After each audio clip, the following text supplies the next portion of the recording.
வணக்கம் வணக்கம் நண்பர்களே, நான் உங்கள் அரேஸ் ரோபி. இன்றைக்கி நம்ம பார்க்கக்கூடிய டாபிக் பார்த்தீங்கன்னா, நம்ம பல பேருக்கு நம்ம வாழ்க்கையில் பார்த்தீங்கன்னா பிரச்சனை ஏகப்பட்ட பேருக்கு ஏகப்பட்ட பிரச்சனைகள் எல்லாருக்குமே இருக்க தான் செய்யுது. இந்த பிரச்சனை இல்லாத வாழ்க்கை இருக்க முடியுமா? நம்ம சந்தோஷமாக எப்படி இருக்க முடியும் அப்படின்றது தான் இந்த காணொலியில் ஒரு அழகான குட்டி ஸ்டோரி மூலமாக நம்ம பார்க்க போகிறோம். எஸ் மை டியர் ஃப்ரெண்ட்ஸ், அதுக்கு முன்பு நம்ம சேனல் அரேஸ் ரோபியை சப்ஸ்கிரைப் பண்ணிவிடுங்க. வாங்க அந்த குட்டி ஸ்டோரி என்ன அப்படின்னு நண்பர்களே, ஒரு ஊரில் பார்த்தீங்கன்னா ஒரு முனிவர் ஒருவரை தன்னுடைய தவத்தை மேற்கொள்வதற்காக அதற்கான ஆயத்த பணியில் ஏற்படுத்தி கொண்டு இருக்கின்றார். ஸோ ஒரு மரத்தடிக்கு கீழே உட்கார்ந்து தவம் செய்யலாம் அப்படின்னு நினச்சிட்டு இருக்கிற சமயத்தில் ஏதோ ஒரு அழுவுற குரல் கேட்டுக்கிட்டே இருந்துச்சு. என்னடா அது, ஒரு ஆவல குரல் கேட்குது அப்படின்ற மாதிரி நம்மளுடைய தவத்துக்கு இடர்கூடாக இருக்குதே அப்படின்னு நினச்சிக்கிட்டு என்னன்னு பார்த்தா அங்கே ஒரு காக்கா மரத்தில் அழுதுகிட்டே இருந்துச்சான். உடனே அந்த காக்காவை பார்த்து இவர் ஏன் அழுதுகிட்டு இருக்கிறப்பா அப்படின்னு கேட்டாராம். உடனே அந்த காக்கா சொல்லிச்சான், நான் ரொம்ப கருப்பாக இருக்கிறேன், என்னை யாருமே விரும்புறதில்ல, என்னை ஒரு பொருட்டாகவே எவனும் மதிக்கிறதில்ல, முக்கியமாக மனுஷாளுங்க ஒரு பை என்னை மதிக்கவே மாட்டுறாங்க அப்படின்ற மாதிரி புலம்பி தள்ளிக்கிட்டு இருந்துச்சான். அந்த முனிவர் உடனே அமைதியாக கேட்டுட்டு இருந்தவர் இதோட பிரச்சனை என்ன அப்படின்றத உள்வாங்கிக்கிட்டார். உடனே இப்போ உனக்கு என்ன பிரச்சனை, இந்த கலர் தான் உன்னுடைய பிரச்சனையா அப்படின்ன உடனே அந்த காக்கா சொல்லிச்சான், ஆமாம் நான் ரொம்ப கருப்பாக இருக்கேனா, அதனால் ஒரு பையன் இறமி என்னை சீண்ட கூட மாட்டுறானுங்க, என்னை கண்டுக்கவே மாட்டுறாங்கிற. இதே மற்ற பறவைகள்லாம் பார்த்தீங்கன்னா அதுக்கிட்ட ஃபோட்டோ எடுத்துக்கிறாங்க, அதை வீட்டில் வளர்க்குறாங்க அப்படின்னு புலம்பிகிட்டு இருந்துச்சான்.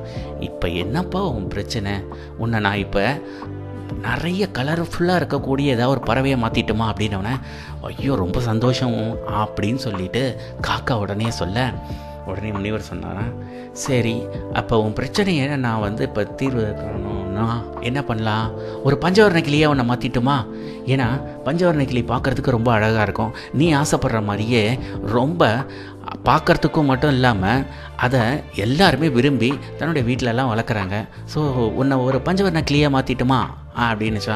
மாற்றிடலாம், இல்லைன்னா என்ன பண்ணலாம், பேசாமல் உன்னை ஒரு மயிலை மாற்றிட்டுமா, அதை விட சூப்பராக இருக்குமே அப்படின்னு அந்த முனிவர் சொல்ல, ஓகே பேசாமல் நீங்கள் என்ன ஒரு மயிலை மாற்றிடுங்களேன் பஞ்சவர்ண கிளியை விட அப்படின்னு இந்த காக்கை சொல்ல, உடனே முனிவரை சிரிச்சுக்கிட்டே, சரி இப்போ உன்னை பஞ்சவர்ண கிளியாக மாற்றட்டுமா இல்லை மயிலாக மாற்றட்டுமா, சரி நீ ஒன்று சொல்ல, என்ன பண்ணுறன்னா நான் சொல்கிறத கேளு, போய் இந்த பஞ்சவர்ண கிளியை போய் பாரு, அது எந்த அளவுக்கு சந்தோஷமாக இருக்குன்றத கேட்டுட்டு வா, அதுக்கு அடுத்து மயில் என்னன்னு பாரு, எது உனக்கு ரொம்ப பிடிச்சிருக்கோ அதுவும் அவனை மாற்றிடுறேன் அப்படின்ன உடனே சந்தோஷம் தாங்க முடியாத காக்கா அப்படியே பறந்து போய் அங்கே போய் மீட் பண்ணுறாரு யாரை, நம்ம பஞ்சவர்ண கிளியை. பஞ்சவர்ண கிளி பார்க்குறதுக்கே ரொம்ப அழகாக இருக்குமோ, இதுக்கு சந்தோஷம் தாங்க முடியல, நம்மளும் பஞ்சவர்ண கிளியாக மாற போகிறோம் அப்படின்ட்டு. ஆனால் அந்த பஞ்சவர்ண கிளிகிட்ட கேட்குதான், எவ்வளோ அழகாக இருக்கிற, உன்னை மனுஷாலைகள் எவ்வளோ உன்னை விரும்பி ஃபோட்டோலாம் எடுக்கிறானுங்க, ஆனால் என்ன ஒரு பையன் கண்டுக்க மாட்டுறாங்க, நீ தான் இந்த உலகத்துலேயே இருக்கக்கூடிய எல்லா பறவை இனத்தில் நீ தான் ரொம்ப சந்தோஷமான பறவையாக இருப்ப போல இருக்க அப்படின்னு சொல்லிச்சான். உடனே அந்த பஞ்சவர்ண கிளி தன்னுடைய துயரத்தை தன்னுடைய பிரச்சனையை சொல்லிச்சான்.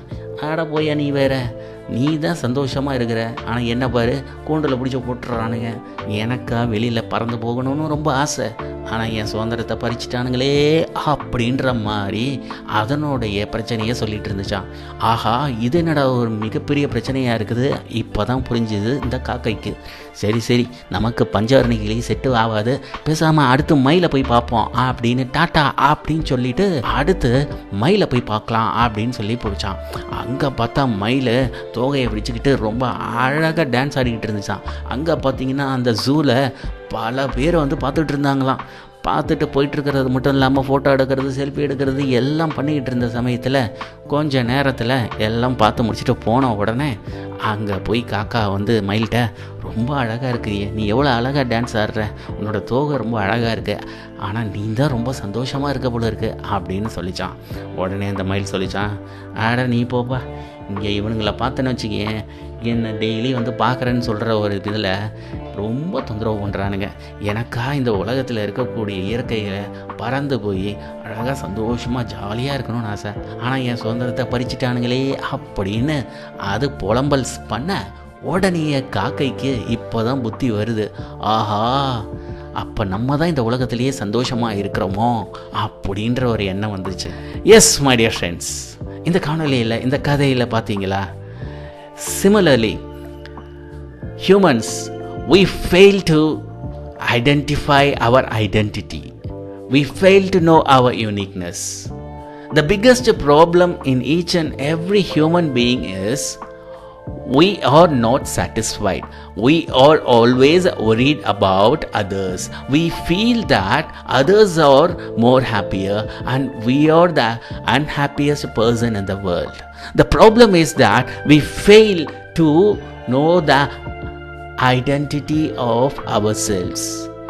Yes, my dear friends, know your uniqueness, know your unique.